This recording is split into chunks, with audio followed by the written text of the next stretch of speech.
ఆడబిడ్డలు మీరు కూడా ఆలోచించండి. ధరల బాధలు కావాలన్నా, దోపిడీ లేని పథకాలు కావాలనో మా ఆడబిడ్డలు కూడా ఆలోచించుకోవాల్సిన అవసరం ఉంది. ఇక్కడే మందుబాబులు ఉన్నారు, వాళ్ళకు కూడా విజ్ఞప్తి చేస్తున్నా. మందుబాబులు, మీరు అనారోగ్యం పాలు కావాలన్నా జే బ్రాండ్ ని పూర్తిగా నిషేధించి మిమ్మల్ని ఆదుకునే పాలసీ కావాలనో ఆలోచించమని మందుబాబులు కూడా కోరుతున్నా. దళితుల్ని చంపి డోర్ డెలివరీ చేసే నాయకులు కావాలా? దళితులకి ఇన్నోవా లాంటి కార్లు ఇచ్చి పారిశ్రామికవేత్తలుగా తయారు చేసే పార్టీ కావాలో దళితులు కూడా ఆలోచించమంటున్నా. ప్రతి ఇంట్లో చర్చ జరగాలి, ప్రతి షాప్ లో చర్చ జరగాలి. కిరాణా కొట్టు దగ్గర, హోటల్ దగ్గర, రచ్చబండ దగ్గర, అపార్ట్మెంట్ లో, కాలనీలో చర్చ చేసి నేను ఒకటే మిమ్మల్ని కోరుతున్నా. రేపు 13వ తారీఖున మీరు ఓటేసేది రాష్ట్రాన్ని కాపాడుకోవడానికి ఓటేయబోతున్నారు. ఈ ఒక్క కూటమికి వేస్తే రాష్ట్రం కాపాడబోతుంది. అది గుర్తుపెట్టుకోవాల్సిందిగా నిన్ను కోరుతున్నా. నేను ఒకటే మాట్లాడుతున్నా.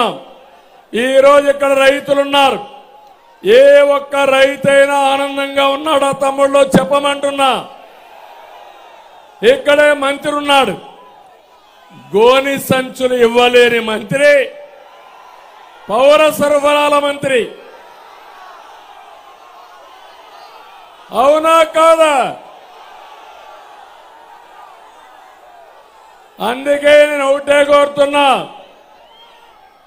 మళ్ళీ రైతును రాజుగా చేసే బాధ్యత మాది.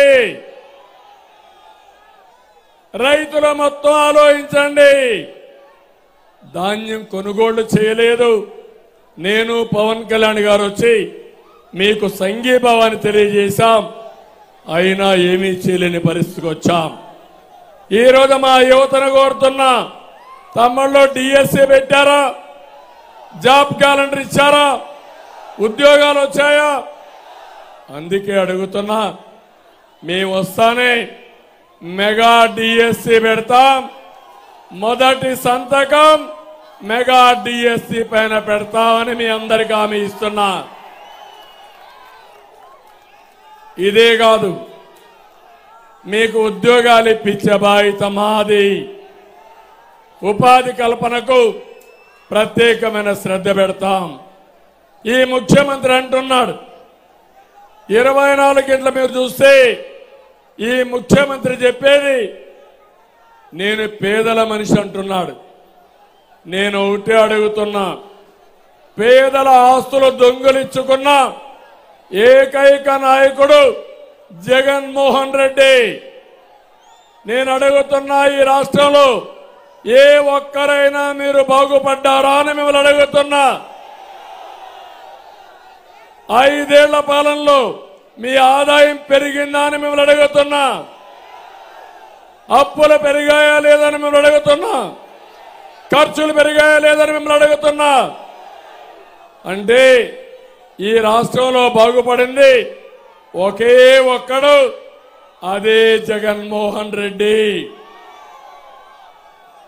ఇంకో పక్క మీరు చూస్తే అధికారం అంటే ప్రజలకు సేవ చేసే అవకాశం, ప్రజల ఆస్తులకు రక్షణగా నిలిచే బాధ్యత.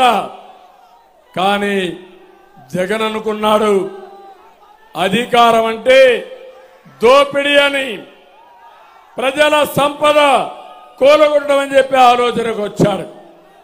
ఎక్కడా లేని విధంగా ప్రతిపక్షాల గొంతు నొక్కేయడానికి జీవో నెంబర్ 1 తీసుకొచ్చాడు.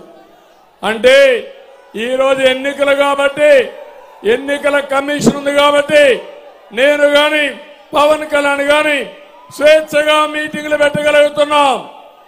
5 ఏళ్లు మమ్మల్ని రానిచ్చారా తమ్ముళ్ళు అని మిమ్మల్ని అడుగుతున్నా. ఇది ప్రజాస్వామ్యాన్ని మిమ్మల్ని అడుగుతున్నా. ఒక అహంకారి, విధ్వంసకారుడు ఈ రాష్ట్రాన్ని సర్వనాశనం చేస్తా ఉంటే తిరిగి పోరాడింది ఒక పక్క నేను, ఒక పక్క పవన్ కళ్యాణ్ గారని చెప్పి కూడా నేను మీకు తెలియజేస్తున్నా. ఇంకో పక్క 5 ఏళ్లలో ప్రతిపక్ష నేతలపైన అరెస్టులు, అక్రమ కేసులు, కూల్చివేతలు, దాడులు, కబ్జాలు, పచ్చని రాష్ట్రాన్ని రావణ కాష్టం చేసిన వైసీపీని బూడిద చేసే సమయం ఆసన్నమైంది. ఆ తేదీ మే 13వ తారీఖు అని చెప్పి మీ అందరికి విజ్ఞప్తి చేస్తున్నా. స్వేచ్ఛగా ఓటేయండి, ఆలోచనతో ఓటేయండి. మీ భవిష్యత్తు కోసం, మీ బిడ్డల భవిష్యత్తు కోసం అడుగేయండి. కులం కాదు, మతం కాదు, ప్రాంతం కాదు, రాష్ట్రమే ముఖ్యంగా మీరందరూ ఓటేయాల్సిందిగా నేను మిమ్మల్ని కోరుతున్నా. మే 13వ తారీఖున మీరిచ్చే తీర్పుతో తాడేపల్లి కోట బద్దలవ్వాలి.